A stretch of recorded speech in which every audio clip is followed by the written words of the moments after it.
নমস্কার বন্ধুরা, আমি সুচিত্রা জয়রাম ব্লগে সবাইকে স্বাগতম। আমি আজকে নিয়ে চলে আসলাম আরেকটি নতুন রেসিপি। চলুন দেখা যাক কী সেই রেসিপিটি।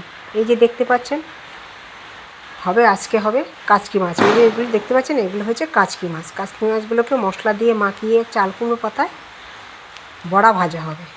এই যে প্রথমে এই কাচকি মাছগুলোকে পেঁয়াজ রসুন জিরে আদা বাটা দিয়ে মাখানো হয়েছে নুন হলুদ দিয়ে।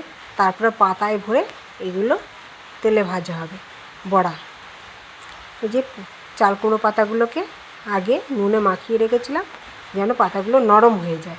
তারপর পাতাগুলো হাতের মধ্যে নিয়ে পাট পাট করে এই মাখানো মশলা দিয়ে কেচকি মাছগুলোকে পাতায় ভরা হয়। কিন্তু যে মশলাটা মাখানো হয়েছে সেই মশলাটা আগে একটু তেলে ফ্রাই করে নেওয়া হয়েছে, কেন কাঁচা মশলা সেদ্ধ হবে না, কাঁচা গন্ধ লাগবে। তাই বড়ার মধ্যে তো আর মশলাটা ভাজা হবে না।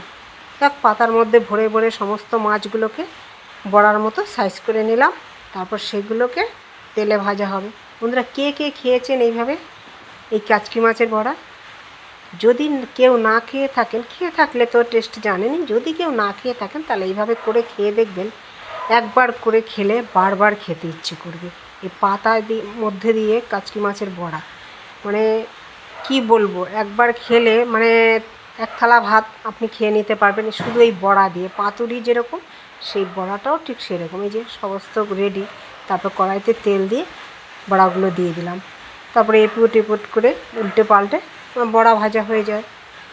আর এই বড়া দিয়ে একবার ভাত খেলে সে বারবার সেই একই বড়া সে বারবার তৈরি করবে। কি বন্ধুরা, কেমন লাগলো আমার এই ভিডিওটি? যদি ভালো লেগে থাকে একটু কমেন্ট করে একটু সাবস্ক্রাইব করে দেবেন, ইউটিউব চ্যানেল হলে প্লিজ বন্ধুরা।